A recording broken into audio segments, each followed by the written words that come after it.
আসসালামু আলাইকুম ওয়া রাহমাতুল্লাহি তাআলা ওয়া বারাকাতুহু। আলহামদুলিল্লাহ, আল্লাহ তাআলার দরবারে অসংখ্য অগণিত শুকরিয়া যে মহান রব্বুল আলামিন, রব্বুল কাবা আমাদেরকে দয়া মায়া করে, ভালোবেসে, স্নেহ করে, মমতা করে আল্লাহর ঘর মসজিদে আসার, বসার, দিনী আলোচনা করবার, শোনবার তৌফিক দান করেছেন। সেই মহান রবের দরবারে অন্তরের অন্তঃস্থল থেকে সেজদা অবনত মস্তকে শুকরিয়া জ্ঞাপন করি, আলহামদুলিল্লাহ। আল্লাহ তাআলাকে জানা, আল্লাহ তাআলাকে চেনা, এই সংক্রান্ত আমাদের বিভিন্ন আলোচনা চলছিল। আমরা আল্লাহ তাআলার সম্পর্কে কিছু বিষয় নিজেরা আমরা আলোচনা করবার চেষ্টা করেছি কোরআন এবং সুন্নাহ মোতাবেক। আজকে আমরা জানব আল্লাহ তাআলাকে জানা, চেনা, এটা হলো 1 নম্বর জরুরি বিষয় প্রত্যেকটা বান্দার জন্য। আল্লাহ তাআলা কে, কেন আমাদেরকে সৃষ্টি করছেন, আল্লাহ তাআলাকে আমাদেরকে এমনি সৃষ্টি করলেন না, কোনো কারণে, কোনো কাজে সৃষ্টি করেছেন, এগুলো জানা আমাদের 1 নম্বর কাজ। 2 নম্বর কাজ হলো আল্লাহ তাআলার প্রেরিত নবী রাসূলদেরকে জানা, আল্লাহর প্রেরিত নবী রাসূলদের জানা। কেননা আল্লাহ তাআলার সমস্ত হুকুম আহকাম এই নবী রাসূলদের মাধ্যমে আল্লাহ তাআলা দুনিয়াতে প্রতিষ্ঠিত করেছেন। আল্লাহ তাআলা সরাসরি ফেরেশতাকে বলেন নাই যে তোমরা যাও, অথবা জিবরাইল আলাইহিস সালাতু ওয়াস সালামকে বলেন নাই যে তুমি দুনিয়াতে যাও, প্রত্যেকটা মানুষকে তুমি দ্বীনের দাওয়াত দাও, আমার বাণীগুলা বান্দাদেরকে শোনাও। রবের আলোচনা, রবের আদেশ, রবের নির্দেশ, এগুলো তোমরা কি করো, সরাসরি বান্দার কাছে শোনাও। আল্লাহ তাআলা এই কাজ করেন নাই। আল্লাহ তাআলা কি করেছেন? আল্লাহ তাআলা একজন ফেরেশতার মাধ্যমে দুনিয়ায় যাদেরকে মানুষ রূপে পাঠিয়েছেন, এমন মানুষদের মধ্য থেকে বাছাইকৃত কিছু মানুষকে, যাদেরকে আল্লাহ তাআলা পূর্বেই নির্বাচন করে রেখেছেন যে এই মানুষগুলো আমার নির্বাচিত মানুষ।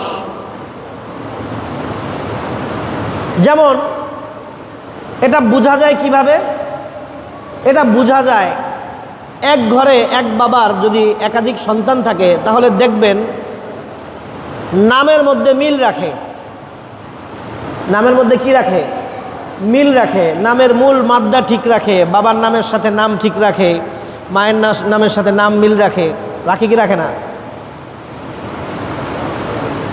যেমন আমাদের পরিবারে রহমান, এটা দেখবেন খুব বেশি। আমার বাবা খলিলুর রহমান, ওই রহমান থেকে শুরু হয়ে মোস্তাফিজুর রহমান, মাহবুবুর রহমান, মাহমুদুর রহমান, মাহফুজুর রহমান, মাকসুদুর রহমান, মুশফিকুর রহমান, মাসউদুর রহমান, এইভাবে করে রহমান দিয়ে কি হয়ে গেছে, পরিবার ভরে গেছে। মিল রাখা হয়েছে কোথায়? রহমান। আল্লাহ তাআলা তার বান্দাদের মধ্য থেকে নির্দিষ্ট যেই বান্দাগুলোকে পাঠিয়েছেন, ওই বান্দাগুলোর নামের মধ্যে এরকম মিল রেখেছেন। শত শত বৎসরের আগে পিছে এক একজন নবী, নবীদের নামের মধ্যে কত মিল। মূসা, ঈসা, ইব্রাহিম, ইসমাইল, মানে নামের মধ্যে আপনারা খোঁজ করলে দেখবেন যে এদের নামের মধ্যেও কি আছে? মিল আছে। মাদ্দার মধ্যে মিল আছে, কোনো না কোনো জায়গায় কি আছে? সংযুক্তি আছে। ইয়াহইয়া, এই যে সংযুক্তি, এটা আল্লাহ তাআলা যদি সৃষ্টির শুরুতেই এই মানুষগুলাকে নবী রূপে নির্বাচন না করতেন তাহলে কিন্তু নামের কি থাকতো না? মিল থাকতো না। নামের মিল থাকতো না। সুন্দরভাবে সাজানো গোছানো। আল্লাহ তাআলা যে দুনিয়াতে নবী রাসূল পাঠিয়েছেন, 1,24,000 পয়গম্বর আল্লাহ তাআলা দুনিয়াতে পাঠিয়েছেন। এই 1,24,000 নবী রাসূল পয়গম্বরদের কাজ ছিল মানুষকে দুনিয়াদারি থেকে মুক্ত করে আল্লাহমুখী করা, মানুষকে দুনিয়া বিমুখ করে আল্লাহমুখী করা। এই প্রত্যেকটা নবীর একটাই কালিমা ছিল, লা ইলাহা ইল্লাল্লাহ। এক এক সময়ের নবী, যেই নবীর উপরে ঈমান আনতে হইতো সেই নবীর নামের সাথে সেটা ছিল। লা ইলাহা ইল্লাল্লাহ মুসা কালিমুল্লাহ, লা ইলাহা ইল্লাল্লাহ ইসমাঈল যবিহুল্লাহ, লা ইলাহা ইল্লাল্লাহ ঈসা রূহুল্লাহ। এরকম আমাদের নবীর উপরে যে কালিমাটা অবতীর্ণ হয়েছে, আমাদের নবী আমাদেরকে যে কালিমা শিখিয়েছেন সেটা কি? লা ইলাহা ইল্লাল্লাহ মুহাম্মাদুর রাসূলুল্লাহ। আল্লাহর নবীরা সরাসরি যে আল্লাহ প্রদত্ত নির্বাচিত ব্যক্তি, এর জলজ্যান্ত প্রমাণ হলেন আমাদের প্রিয় নবী হযরত মুহাম্মদ মুস্তাফা সাল্লাল্লাহু আলাইহি ওয়াসাল্লাম। সর্বশেষ এই নবীর মাধ্যমে আল্লাহ রাব্বুল আলামিন নবুয়তির দরজাও বন্ধ করে দিয়েছেন, ওহীর দরজা কি করে দিয়েছেন? বন্ধ করে দিয়েছেন। আল্লাহর হাবিব সাল্লাল্লাহু আলাইহি ওয়াসাল্লাম বলেন, আমার এবং কিয়ামতের মধ্যে দূরত্ব হলো এতটুকু। কতটুকু? এতটুকু। এই দুই আঙ্গুল একটা থেকে আরেকটা যতটুকু দূরত্ব, কিয়ামত এবং নবী মুহাম্মদুর রাসূলুল্লাহ সাল্লাল্লাহু আলাইহি ওয়াসাল্লামের মধ্যেকার এই সময়টুকু আল্লাহ এবং আল্লাহর রসুলের হিসাব মতে এতটুকু। তো মানুষ আসলে তো সকল মানুষ, আমরা আদম আলাইহিস সালাতু ওয়াস সালামের সন্তান। আমরা আদম আলাইহিস সালাতু ওয়াস সালামের রক্ত মাংসের সাথে মিশে আমরা কোথায় ছিলাম? সবাই কোথায় ছিলাম? জান্নাতে ছিলাম। আল্লাহ রাব্বুল আলামিন বললেন, এটা আল্লাহ তাআলার একটা মহিমা। আল্লাহ তাআলা বললেন, কুলনাহবিতু মিনহা জামিআ। আল্লাহ বললেন, তোমরা সবাই কোথা থেকে নেমে যাও? মিনহা অর্থাৎ জান্নাত থেকে কি করে যাও? নেমে যাও। এখানে আল্লাহ তাআলা বলার দরকার ছিল যে তুমি আদম এবং হাওয়া দুইজনে জান্নাত থেকে কোথায় চলে যাও? দুনিয়াতে চলে যাও। কিন্তু আল্লাহ তাআলা জামিআ শব্দটা বলে এটা বুঝাই দিলেন যে দুনিয়ার সমস্ত মানব সৃষ্টির পূর্বেই আল্লাহ তাআলা যখন আদম আলাইহিস সালাতু ওয়াস সালামকে সৃষ্টি করেছেন, তারপরেই সমস্ত মানুষ আদম আলাইহিস সালাতু ওয়াস সালামের সত্তার ভিতরে কি ছিল? বিদ্যমান ছিল। এজন্য আল্লাহ তাআলা জামিআ বলেছেন তোমরা সবাই জান্নাত থেকে এবার কি করো? নেমে যাও। তোমাদের কাছে যখন হেদায়েত আসবে, তখন তোমরা যারা হেদায়েতের অনুসরণ করবে তাদের কোনো ভয় নাই, কোনো দুশ্চিন্তা নাই। এই হেদায়েত কখন আসবে? এই হেদায়েত প্রতিটা নবী রাসূলদের মাধ্যমে আল্লাহ তাআলা প্রেরণ করবেন। আল্লাহ তাআলা দুনিয়ার নিজামটাকে এইভাবে সৃষ্টি করেছেন যে আল্লাহ তাআলা সরাসরি দুনিয়ার যত মানুষ আছে সবার সাথে সরাসরি কথা বলবেন না। আল্লাহ তাআলা তার মাধ্যম নবী রাসূলদেরকে দিয়ে কি করবেন? কথা বলাবেন। আল্লাহর মেসেজগুলো নবী রাসূলদের কাছে, পয়গম্বরদের কাছে আসবে। পয়গম্বরদের দায়িত্ব হলো তার উম্মতদের মধ্যে এই দায়িত্বের কাজগুলো শুনিয়ে দেওয়া, বন্টন করে দেওয়া। আল্লাহর পক্ষ থেকে আজকে এটা হুকুম আসছে যে মদ খাওয়া হারাম, আপনারা কি করেন না, আজকে থেকে আর মদ খায়েন না। আল্লাহর পক্ষ থেকে হুকুম আসছে জিহাদে যেতে হবে, আপনারা সবাই কি করেন? জিহাদের জন্য প্রস্তুতি গ্রহণ করেন। এইভাবে আল্লাহ তাআলার পক্ষ থেকে যখন যেই হুকুম আহকামগুলো এসেছে, নবী এবং রাসূলদের কাজ ছিল সেই হুকুম আহকামগুলো বান্দাদের মধ্যে ছড়িয়ে দেওয়া, উম্মতদের মধ্যে ছড়িয়ে দেওয়া। আল্লাহ তাআলা হযরত জিবরাইল আলাইহিস সালাতু ওয়াস সালামের কাছে একটা মেসেজ দিয়ে দিতেন। এই মেসেজটা নিয়ে আল্লাহর হাবিব সাল্লাল্লাহু আলাইহি ওয়াসাল্লাম সহ এই 1,24,000 পয়গম্বরদের ওনাদের কাছে হযরত জিবরাইল আলাইহিস সালাতু ওয়াস সালাম ওহী নিয়ে আসতেন, ওহী এনে শুনিয়ে দিতেন এবং এই শোনানো আল্লাহর কথাগুলোই নবীদের মাধ্যমে পয়গম্বরদের মাধ্যমে কি করতেন, তারা শুনিয়ে দিতেন, নবীরা শুনিয়ে দিতেন। নবী সাল্লাল্লাহু আলাইহি ওয়াসাল্লাম যে আল্লাহ তাআলার একজন পয়গম্বর, এটার পরিচয়, এটার রহস্য, এটার সত্যায়ন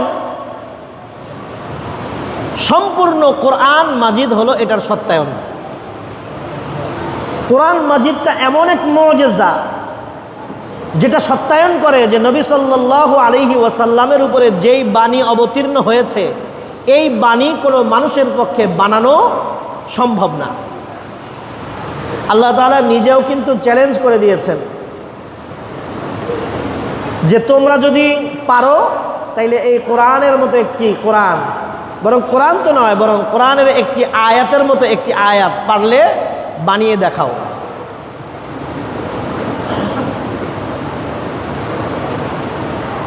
কিন্তু এই 1450 বৎসর হয়ে গেল, আজ পর্যন্ত দুনিয়ার যত ইসলামের শত্রুরা আছে কেউ কি আজ পর্যন্ত পেরেছে কোরআনের আয়াতের মতো একটি আয়াত বানিয়ে দেখাতে? পারে নাই। কারণ কোরআনের প্রত্যেকটা আয়াতের মধ্যে রহস্য লুকায়িত। এত সুন্দরভাবে, এত অলংকৃত করে কোরআনটাকে সাজানো হয়েছে, এত সুন্দরভাবে কোরআনটাকে সাজানো হয়েছে যেটা পৃথিবীর কোনো মানবের পক্ষে, মানব রচিত কিতাবে এইভাবে সাজিয়ে গুছিয়ে লেখা কখনোই সম্ভব নয়। হযরত মুহাম্মদুর রাসূলুল্লাহ সাল্লাল্লাহু আলাইহি ওয়াসাল্লাম সহ অধিকাংশ নবী রাসূলদেরকে আল্লাহ তাআলা সরাসরি আল্লাহর পক্ষ থেকে ইলম দান করেছেন, হিকমা দান করেছেন, জ্ঞান দান করেছেন। আল্লাহ তাআলা আমাদের প্রিয় নবী হযরত মুহাম্মদ মুস্তাফা সাল্লাল্লাহু আলাইহি ওয়াসাল্লামকে দুনিয়ার যে শিক্ষক আছে এই শিক্ষকদের থেকে আল্লাহ তাআলা দূরে রেখেছেন। কেন? দুনিয়ার মানুষ যদি দুনিয়াবি শিক্ষায় শিক্ষিত না হয়, কিছু না শেখে, তাহলে তাদেরকে কি বলে? মূর্খ। কিন্তু দেখেন আল্লাহর নবী সাল্লাল্লাহু আলাইহি ওয়াসাল্লামের জ্ঞান, হিকমা এত বেশি ছিল যে দুনিয়ার কোনো জ্ঞানী ব্যক্তি তাকে টক্কর দেওয়ার মতো ক্ষমতা রাখে না। আল্লাহর হাবিব সাল্লাল্লাহু আলাইহি ওয়াসাল্লামের নবী হওয়ার প্রমাণ হিসেবে আল্লাহর হাবিব সাল্লাল্লাহু আলাইহি ওয়াসাল্লামকে কাফেররা বলেছিল, তুমি যদি সত্যি নবী হও তাহলে এই দুনিয়াতে কি জাদু দেখানো বন্ধ করো, এই ভেলকি আমাদের চোখের সামনে দেখানো বন্ধ করো, তুমি পারলে আকাশের মধ্যে জাদু দেখাও। তুমি যদি সত্যি নবী হও তাহলে আসমানের চাঁদটাকে দ্বিখণ্ডিত করে দেখাও। আল্লাহর হাবিব সাল্লাল্লাহু আলাইহি ওয়াসাল্লাম আসমানের চাঁদের দিকে ইশারা করলেন, আসমানের চাঁদ থরথর করতে করতে কাঁপতে কাঁপতে কাঁপতে কাঁপতে দ্বিখণ্ডিত হয়ে আকাশের দুই প্রান্তে চলে গেল। আবার আল্লাহর নবী সাল্লাল্লাহু আলাইহি ওয়াসাল্লাম ইশারা করলেন, দুই পাশ থেকে এই চাঁদের দুটি খণ্ড এসে একত্রিত হয়ে গেল। ওই সময়কার ইতিহাসবিদরা লেখেন, ওই সময়কার সকল মানুষ পৃথিবীর যেখানেই ছিল না কেন ওই চাঁদের দ্বিখণ্ডিত হওয়া সবার নজরে এসেছে, সবাই দেখেছে। সুবহানাল্লাহ বিহামদিহি। কত বড় মুজিজা! সবচেয়ে বড় মুজিজা হলো আল্লাহর হাবিব সাল্লাল্লাহু আলাইহি ওয়াসাল্লাম যে কোরআন আল্লাহ তাআলার মাধ্যমে, আল্লাহ তাআলার পক্ষ থেকে নবী মুহাম্মদুর রাসূলুল্লাহ সাল্লাল্লাহু আলাইহি ওয়াসাল্লামের কাছে এসেছে, এর প্রত্যেকটি বাক্য, প্রত্যেকটি অক্ষর, প্রত্যেকটি শব্দ এমনভাবে চয়নকৃত যেটা মানুষের পক্ষে চয়ন করা কখনোই সম্ভব না। এটা জলজান্ত একটা মুজিজা। দেখেন কোরআনের আয়াতগুলোকে আয়াত বলা হয়, বাক্য বলা হয় না। এমনি আরবি বাক্য, বাংলা বাক্য শব্দকে গঠন করে যেই বাক্যটা গঠন করা হয় তাকে কি বলা হয়? বাক্য। কিন্তু আরবিতে ওটাকে জুমলা বলা হইলেও কোরআনের আয়াতকে জুমলা বলে না, কোরআনের আয়াতকে কি বলে? আয়াত বলে। কেন? কারণ এটা হলো সরাসরি আল্লাহর নিদর্শন। এটা কি? সরাসরি আল্লাহর নিদর্শন। এজন্যই বলা হয় যে যেই ব্যক্তি কোরআন পড়ে সে যেন আল্লাহর সাথে কথা বলে, কারণ এগুলো প্রত্যেকটা আয়াত আল্লাহ তাআলার কথা। আর যে আল্লাহ তাআলার কথা পড়তেছে সে যেন আল্লাহ তাআলার সাথেই কথা বলতেছে। বন্ধুর চিঠি আসছে, বন্ধুর চিঠিটা পায়া আহারে আমার বন্ধু 25 বছর 30 বছর 40 বছর পর আমার ছোটবেলার বন্ধু, আমার জিগরি দোস্ত, আমার ভালোবাসার মানুষ আমাকে চিঠি পাঠাইছে, চিঠিটা পাইছে, কিংবা চিঠিটা কোথাও উঠানো ছিল, চিঠিটা পাওয়ার পর চিঠিটারে একবার বুকে লাগায়, একবার চুমা দেয়, একবার কপালে লাগায়, একবার চোখে লাগায়। ভালোবাসা, এটা ভালোবাসার বহিঃপ্রকাশ ঘটায়। ঘটায়া এবার পরে এই এক চিঠি কতবার যে পড়েছে, শত শতবার পড়েছে, আবার পরে প্রিয় বন্ধু কেমন আছো, আশা করি ভালো আছো, পর সমাচার আমি এই করছি, এই আছি, আমি ভালো আছি, তোমার পরিবার নিয়ে তুমি কেমন আছো, আমি আমার পরিবার নিয়ে অমুক জায়গায় আছি। পড়ার সাথে সাথে দিলটা ঠান্ডা হয়ে যায়, মনে হয় যেন বন্ধু আমার সামনে বসে বসে আমাকে এই কথাগুলো বলতেছে আর আমি বন্ধুর এই প্রত্যেকটা কথার উত্তর দিতেছি। এমন মনে হয় কি হয় না? তো দুনিয়ার মানুষ, আমার বন্ধু, ছেলেবেলার বন্ধু, আমার প্রিয়তম প্রিয় মানুষ, সে যদি আমাকে একটা চিঠি লেখে, সেটা পড়তে যদি এত আবেগ, এত ভালোবাসা আমার ভিতর থেকে স্ফুলিঙ্গের মতো বের হয়, তাহলে আমার সবচেয়ে বড় প্রিয় আল্লাহ, আমার স্রষ্টা, আমার রব, তিনি যে ভালোবেসে আমাদেরকে যে চিঠি পাঠিয়েছেন, বান্দা তুমি এইভাবে চলো, তোমার জন্য এটা করা উচিত, তোমার জন্য এটা করা উচিত না, এই যে ভালোবাসা মাখা কথাগুলো, এগুলো পড়লে কি ধরনের আবেগ হওয়া দরকার। এমন শত শত হাজার হাজার নজির আছে। বুজুর্গানে দিন যখনই কোরআন পড়তে বসতেন, কোরআন যতক্ষণ পর্যন্ত পড়তেন চোখের পানি ততক্ষণ পর্যন্ত পড়তেই থাকতো, পড়তেই থাকতো। কেন? তাদের আবেগ। আল্লাহ, সরাসরি আল্লাহর সাথে কথা বলতেছি। এই কথাগুলো আল্লাহ তাআলা জিবরাইল আলাইহিস সালাতু ওয়াস সালামের মাধ্যমে নবী মুহাম্মদুর রাসূলুল্লাহ সাল্লাল্লাহু আলাইহি ওয়াসাল্লামের অন্তরে ঢেলে দিয়েছেন।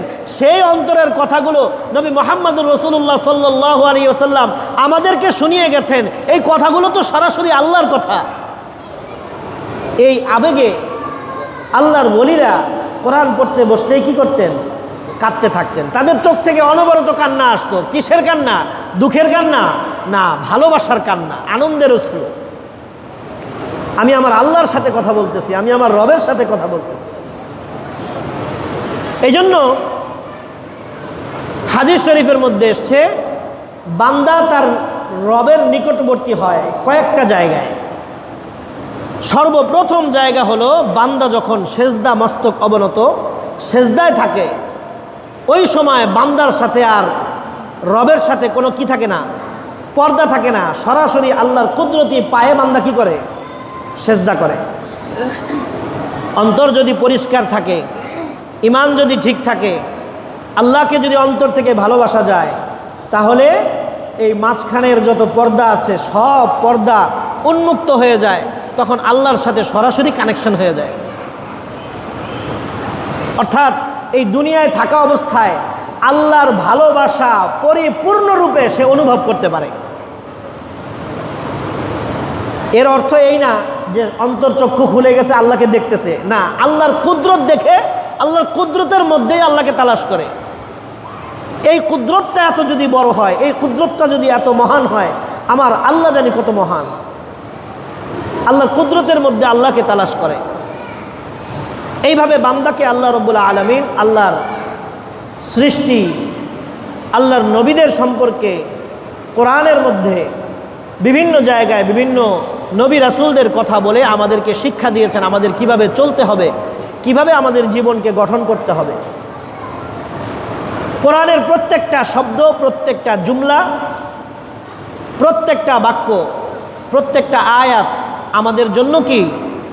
হেদায়েতের নূর নিয়ে আসছে। এই জন্য ইনশাআল্লাহ আল্লাহ তাআলা হায়াতে বাঁচালে নবীদের পরিচয় সম্পর্কে আরও আলোচনা ইনশাআল্লাহ চলবে। আমরা আজকে যা কিছু শুনলাম এর মধ্যে অন্যতম গুরুত্বপূর্ণ বিষয় হলো নবীদের প্রতি পরিপূর্ণ বিশ্বাস রাখা। বলেন না ভাই, কি? নবীদের প্রতি পরিপূর্ণ বিশ্বাস রাখা। আল্লাহ তাআলা আমাদেরকে আল্লাহর হুকুম আহকামগুলো মেনে জীবনকে গঠন করার, ঈমানকে মজবুত করার তৌফিক দান করুন। ওয়া মা তৌফিক ইল্লা বিল্লাহ। ওয়া আখিরু দাওয়ানা আলহামদুলিল্লাহি রাব্বিল আলামিন। ওয়াসসালামু আলাইকুম ওয়া রাহমাতুল্লাহি ওয়া বারাকাতুহু।